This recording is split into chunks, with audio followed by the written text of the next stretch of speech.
Selamat siang Miss Marcelina, selamat siang semuanya. Perkenalkan kami dari kelompok 3 yang beranggotakan saya Jansen Jonathan dan rekan saya. Saya William Hermawan. Nah, pada kesempatan kali ini kami ingin membuat video edukasi mengenai Permainan daring dan adiksi dengan topik bermain boleh, kecanduan jangan, berbijak dalam bermain game online. selamat menonton.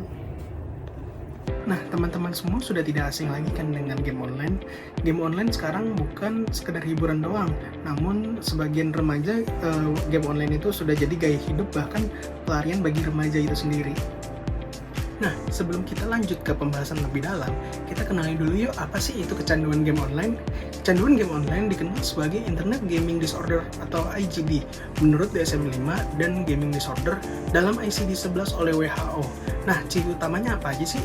Ciri utama dari kecanduan game online itu yang pertama adalah kehilangan kendali bermain, dan yang kedua mengabaikan aktivitas lain, dan yang terakhir adalah tetap bermain meski ada dampak buruk dari game online tersebut. Menurut Griffiths tahun 2009, gejala utama kecanduan game mencakup ada beberapa bagian. Yang pertama itu ada salience, yaitu pikiran selalu dipenuhi game. Yang kedua itu ada konflik, yaitu pertengkaran dengan orang tua, guru karena game. Yang ketiga itu ada tolerance, yaitu butuh waktu bermain lebih banyak. Yang keempat itu ada mood modification, yaitu game dipakai untuk menenangkan diri. Yang kelima itu ada withdrawal, yaitu gelisah jika tidak bermain. Yang keenam ada relapse, yaitu kembali main berlebih setelah berhenti. Yang ketujuh dan yang terakhir adalah problems, yaitu terganggunya tugas sekolah, tidur, dan sosial. Kecanduan game itu berdampak buruk loh di berbagai aspek. Nah, sekarang ini saya akan membahas tentang apa aja sih dampak kecanduan game online. Yang pertama itu ada kesehatan. Kesehatan itu contohnya itu kayak gangguan tidur, lemah fisik, dan kurang makan. Yang kedua itu ada psikologis. Nah, itu seperti mudah marah, emosi tidak stabil, dan agresif. Yang ketiga itu ada akademik. Nah, itu nilai menurun, prokrastinasi, dan malas belajar. Yang keempat itu ada sosial, seperti menghindari interaksi nyata dan kehilangan empati. Yang terakhir ada finansial, itu seperti boros beli voucher, bahkan mencuri untuk mendapatkan voucher game online. Nah, mengapa sih remaja itu mudah kecanduan game online? Remaja itu sering mencari pengakuan dan kontrol dari game online tersebut. Nah, game itu memberi rasa pencapaian instan, ruang pelarian dari stres, dan sense of power. Nah, sekarang saya akan membahas tentang faktor pendukung apa aja sih dari kecanduan game online. Yang pertama itu ada kesepian, yang kedua itu ada minim perhatian dari orang tua, yang ketiga itu ada self-esteem yang rendah atau low self-esteem, yang keempat itu adalah kontrol diri lemah, dan yang terakhir yaitu kecerdasan emosi yang rendah.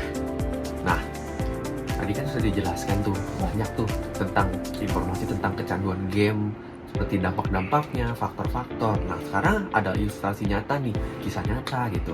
Nah, sering kita temukan bahwa kayak contohnya, ini mahasiswa semester akhir gagal menyelesaikan skripsi karena menghabiskan waktu hingga 12 jam per hari untuk bermain game.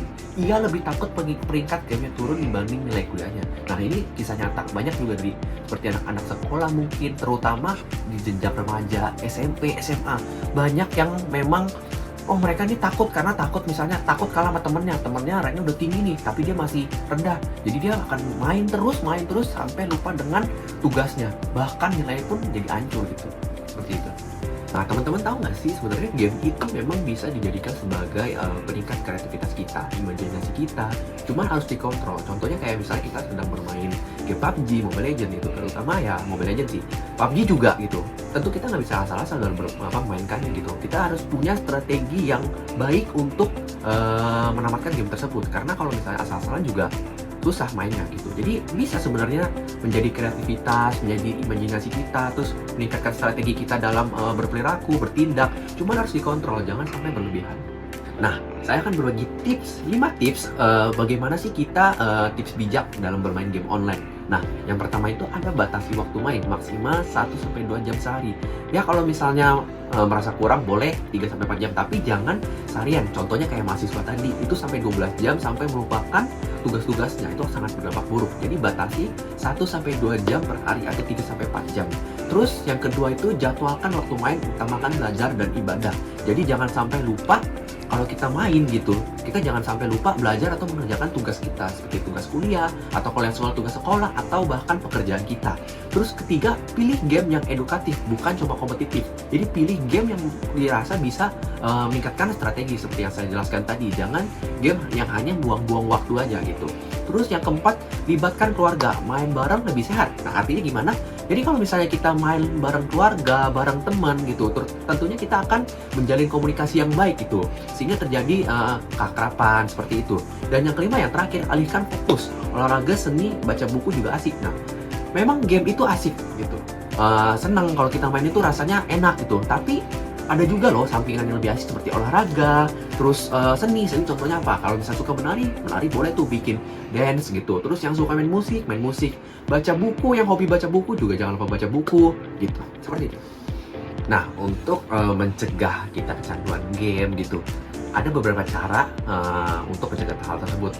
Salah satunya memang peran orang tua ya. Peran orang tua itu sangat penting dan lingkungan juga.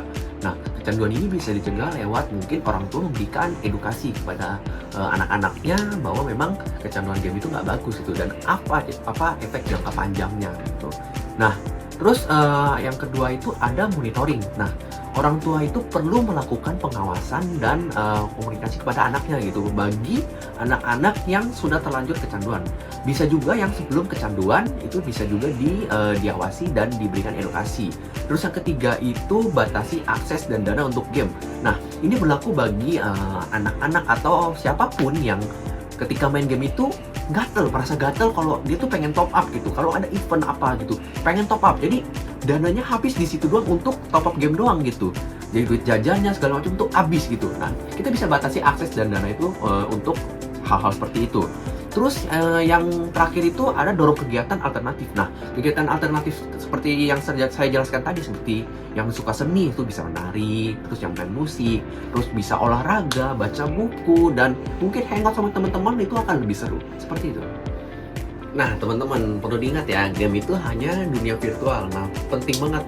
Jangan sampai lupa tugas sehari-hari kita, karena itu penting banget buat masa depan kita. Game itu memang hanya virtual. Tapi ya buat senang-senang nggak apa-apa sih, cuman jangan berlebihan ya. Main boleh, kecanduan jangan. Kamu yang pegang kontrolnya. Sekian video kami kali ini. Ingat, game hanyalah di dunia virtual. Masa depanmu ada di dunia nyata. Main boleh, kecanduan jangan. Kamu yang pegang kontrolnya. Terima kasih telah menonton.